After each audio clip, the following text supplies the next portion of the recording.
So hello guys, welcome back to the new video of Tech Yorker. In this video, I will guide you with how you can post on LinkedIn.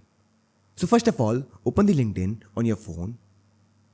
Now, this is the interface of LinkedIn.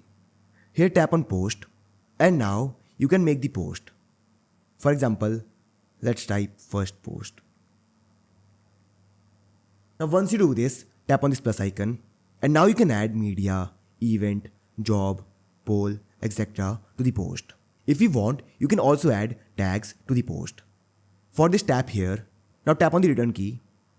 After this, open the number keyboard. Now type hashtag and then type the tag. For example, post. And this will type the tag on the post. Now once you do all this, tap on this post option. And now this will post on LinkedIn. To view it, tap on view post. And as you can see here, the post is now made. So this is how I can post on LinkedIn. So I hope you find this video useful. And if you do, then don't forget to like this video and subscribe our channel.